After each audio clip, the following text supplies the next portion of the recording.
पहला तो कि तेजस्वी यादव जी कोई माई का लाल फायदा नहीं लिया है जो नीतीश कुमार जी से कोई फैसला करे। स्मरण शक्ति छिन्न हो गया है राज्यसभा चुनाव हारने के बाद। फिरौती के लिए अपहरण 5243 हुआ था लालू जी के राज। पकड़ लेता था, कहता ला मान लो तो छोड़ेंगे। लालू जी की राजनीति की जो काला छाया है ना, संपत्ति के वारिस आप होइएगा, अपराध का वारिस होइएगा। बिहार की राजनीति और बिहार की सियासत में कब कौन किसका दोस्त और जानी दुश्मन बन जाए ये कहा नहीं जा सकता।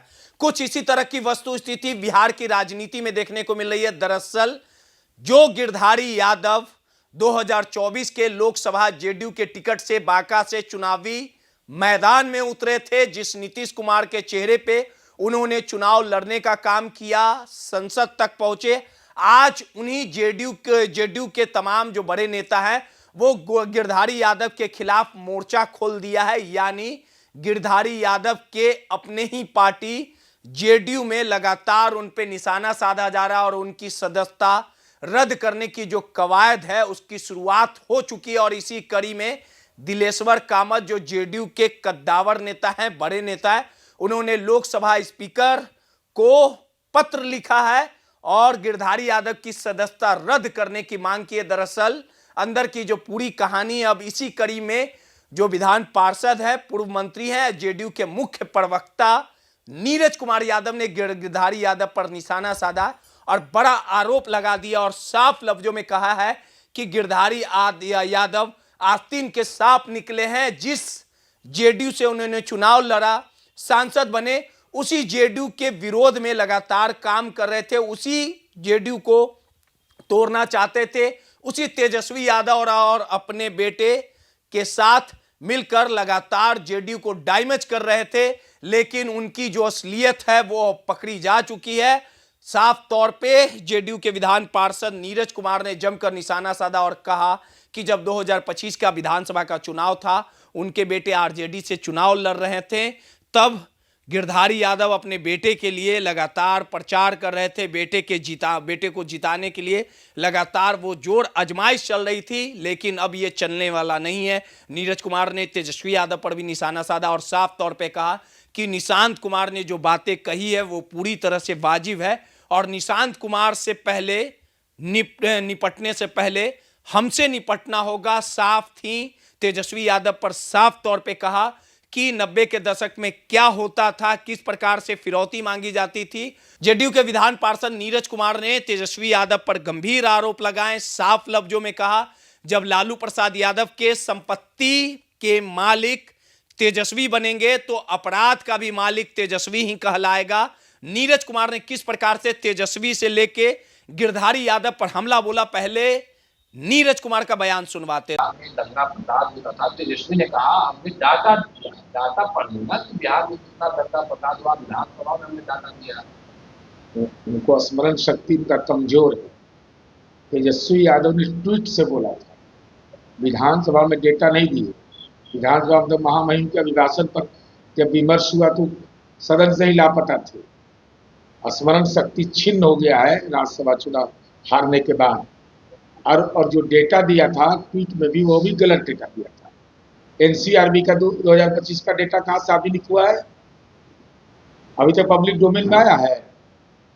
2023 का डेटा है, 2025 का डेटा आप कैसे दे दिए? एक तो वह घालमेल है, 420 वाला काम है सब।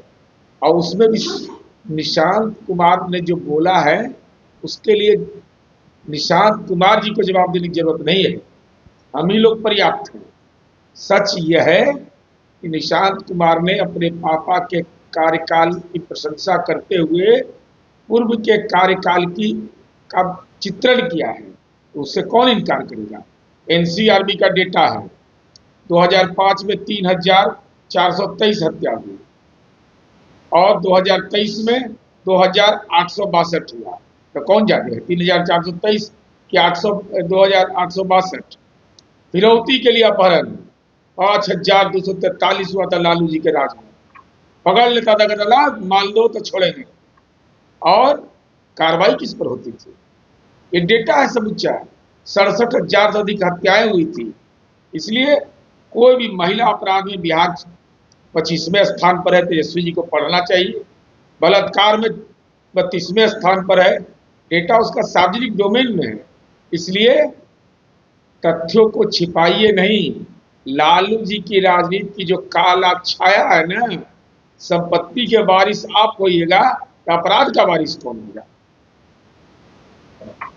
आप अपने ही संसद के सदस्यता लेने में क्यों अपनी गिरधारी यादव की सदस्यता रद्द किए जाने को लेकर लोकसभा अध्यक्ष के सचिवालय को आपने पूजन किया, क्या मांग? हमारी पार्टी के संसदीय दल के नेता दिलेश्वर कामत जी ने लोकसभा के स्पीकर को यह पत्र लिखा है कि बांका के माननीय सांसद गिरधारी यादव अपने पुत्र को राष्ट्रीय जनता दल में चुनाव लड़वाए, चुनाव प्रचार किया, SIR पर पार्टी की नीतियों के खिलाफ बोला। साथ ही साथ उन्होंने समृद्धि यात्रा के दौरान भी कोई वीडियो मैंने देखा है, तो दल के कोई भी सांसद या विधायक अगर संसद या विधानमंडल में दल के खिलाफ आचरण करेंगे तो वह दल विरोधी नहीं माना जाता है, बल्कि बाहर में भी अगर दल विरोधी आचरण आप कर रहे हैं तो वह भी दल बदल कानून के दायरे में आता है और यह माना जाता है कि आपने स्वतः दल छोड़ दिया। तो ऐसी स्थिति में लोकसभा के अध्यक्ष को विचारण के लिए हमारे संसदीय दल के नेता ने दिया है कि आप इस पर विचार करिए। इन्होंने दल की नीतियों के खिलाफ लगातार बोल रहे हैं, दल बदल कानून को प्रभावी बनाइए, इनकी सदस्यता को निरस्त कीजिए। नीतीश कुमार को जबरदस्ती भेजा जा रहा है, ये वही लोग भेज रहे हैं जो लोग नीतीश कुमार के अदल बदल है, जिनका बीजेपी से समझौता हो। पहला तो कि तेजस्वी यादव जी कोई माई का लाल फायदा नहीं लिया है जो नीतीश कुमार जी से कोई फैसला करेंगे, और नीतीश कुमार जी के साथ आप काम किए हैं, आपको तो अंदाज है जब मन मर्जी करता था बाहर जाओ, जब मर्जी करता था अंदर आओ, आप मजबूर कर पाए थे? कोई मजबूर कर देगा? नीतीश कुमार जी ने यह स्वतः फैसला लिया। पार्टी के विधायक, सांसद सब लोगों ने सर्वानुमति से मैं हूं ना, जब इन्होंने यह मंतव्य दिया तो उस पर स्वीकृति का मुहर लगाया और तमाम लोगों ने निशांत कुमार को पार्टी के अंदर सक्रियता का अनुरोध किया, जिस पर सहमति हुई, करतल ध्वनि से स्वागत हुआ। तब तो निशांत कुमार के हाथ में है। अब नीतीश कुमार जी का नाम याद रखना आपके लिए जरूरी है, इसलिए कि काम नीतीश कुमार का बोलेगा, लेकिन जनता दल यू का तीर अब निशांत के हाथ में। तो आपने साफ शब्दों में सुना कि नीरज कुमार किस प्रकार से गुस्से से लाल थे, गिरधारी यादव को लेके हमला बोला, और गिरधारी यादव के बेटे और तेजस्वी मिलकर किस प्रकार से बड़ा खेल खेल रहे थे, किस प्रकार से जेडीयू को तोड़ना चाहते थे, लेकिन उनके अपने इस मंसूबे में वो कामयाब नहीं हो पाएंगे। नीरज कुमार ने जमकर हमला बोला और साफ तौर पे कहा कि आगे आने वाले समय में ऐसे गिरधारी यादव अगर जेडीयू में रहेंगे तो उन पर कार्रवाई होना तय है।